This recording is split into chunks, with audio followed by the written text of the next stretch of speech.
விருத்தாச்சலம் ஆற்காட்டுத்திறன் திருச்சபையின் விசுவாசிகள் யாவருக்கும் எங்களின் வணக்கங்கள். அன்பான திருச்சபை மக்களே, 2019-2022 ஆண்டு குருசேகர குழு தேர்தலிலே திருச்சபை வாக்காளர்கள் அளித்த மாபெரும் வெற்றியின் காரணமாக போதகருடன் இணைந்து கொரோனா காலத்திலும் கூட பல்வேறு நலத்திட்டங்களை ஆலயத்திலும் ஆலய வளாகத்திலும் நாங்கள் செய்தோம். அவற்றையெல்லாம் நாம் ஒவ்வொன்றாக இப்பொழுது காண இருக்கிறோம். அதிலே முதலாவது, நம்முடைய ஆலயத்திலே கிரானைட் போடப்பட்டதை குறித்து இப்பொழுது நாம் பார்க்க இருக்கிறோம்.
இரண்டாவதாக நாம் பார்க்க இருப்பது, ஆலய வளாகத்திலே சுமார் 50 ஆண்டுகளுக்கு பிறகு ரூபாய் 27 லட்சம் மதிப்பிலே மிகப்பெரிய ஒரு கம்யூனிட்டி ஹால் கட்டப்பட்டது.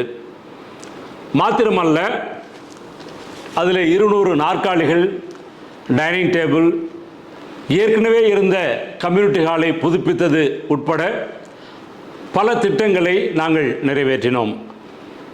அவற்றை இப்பொழுது காணலாம்.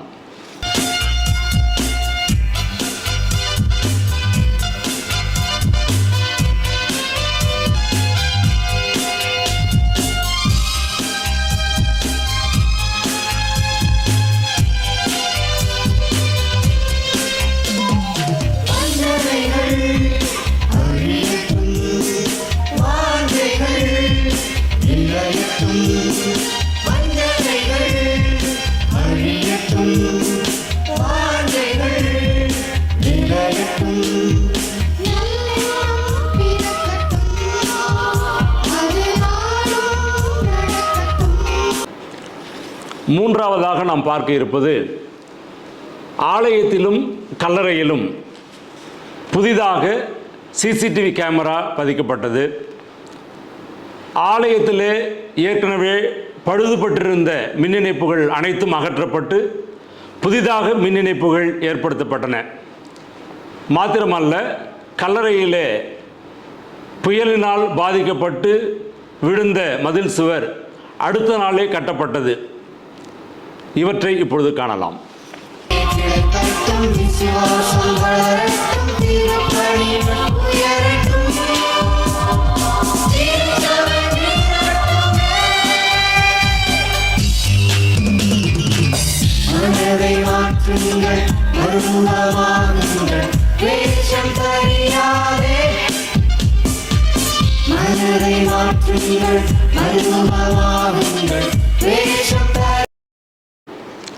அடுத்ததாக, மிக பிரம்மாண்டமாக கட்டப்பட்டு திறக்கப்பட்ட கம்யூனிட்டி ஹாலினுடைய திறப்பிழா அந்த நாளிலேயே அருமையான தாயார் திருமதி ராஜகாந்தம் அம்மா அவர்களுடைய நன்கொடையிலே ஒரு கலையரங்கம் கட்ட முன்னாள் பேராயர் அவர்களால் அடிக்கல் நாட்டப்பட்டது. இந்த நிகழ்விலே திருச்சபை மக்களாகி நீங்கள் அனைவரும் கலந்து கொண்டீர்கள்.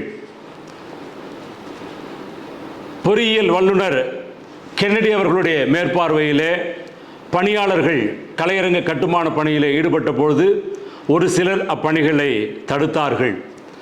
அப்படி தடுக்கப்பட்ட காட்சிகளை இப்பொழுது காணலாம். 29/8/2021 மிகப்பெரிய திருமண மண்டபத்தை திறந்து வைத்த பேராயர் அவர்கள் உடனடியாக இங்கே வந்து திருமதி ராஜகாந்தம் அம்மா அவர்கள் நன்கொடையிலே கட்டப்பட இருந்த மிக பிரம்மாண்டமான ஒரு கலையரங்கத்திற்கு அடிக்கல் நாட்டு விழாவை போதகர் ஷர்மினையா அவர்களுடைய காலத்திலே செய்து முடிக்கப்பட்டது. இறைவேண்டல் செய்யப்பட்டு இங்கே குழிகள் எல்லாம் போடப்பட்டு ஜல்லி மணல் இவர்களெல்லாம் இறக்கப்பட்டு பொறியாளர் கென்னடி ஐயா அவர்களுடைய மேற்பார்வையிலே பணிகள் எல்லாம் சிறப்பாக நடத்தப்பட்ட போது கட்டிடப் பணிகள் நிறுத்தப்பட்டது.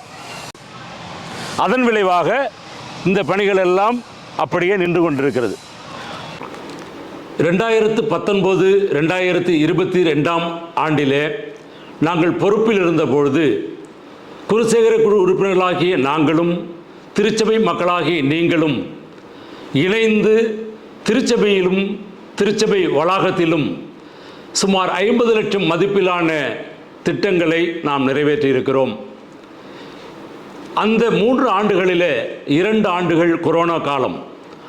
ஓராண்டினுடைய வருவாயிலும் திருச்சபை மக்களாகி நீங்கள் அளித்த நன்கொடையிலும் சுமார் 50 லட்சம் மதிப்பிலான திட்டங்களை நாங்கள் நிறைவேற்றியிருக்கிறோம் என்று சொன்னால், வருகின்ற 2025-2028 ஆண்டிலே திருச்சபை மக்களாகிய நீங்கள் மீண்டும் எங்களுக்கு ஒரு வாய்ப்பை அளிக்கின்ற பொழுது இதைவிட மேலான நலத்திட்டங்களை திருச்சபையிலே நாங்கள் செய்ய இயலும். கடந்த 3 ஆண்டுகள் பொறுப்பில் இருந்தவர்கள் அளித்த தேர்தல் வாக்குறுதியிலே ஒன்றை கூட நிறைவேற்றவில்லை என்பதை திருச்சபை மக்களாகி நீங்கள் அறிவீர்கள். எனவே இவற்றையெல்லாம் சிந்தித்து வரக்கூடிய 2025-2028 குருசேகர குழு தேர்தலிலே எங்கள் அணியை நீங்கள் முழுமையாக வெற்றியடைய செய்ய உங்களுடைய மேலான வாக்குகளை அளிக்கவும் எங்களுக்காக ஜெபிக்கவும் உங்களை அன்போடு கூட கேட்டுக்கொள்கிறேன். நன்றி, வணக்கம்.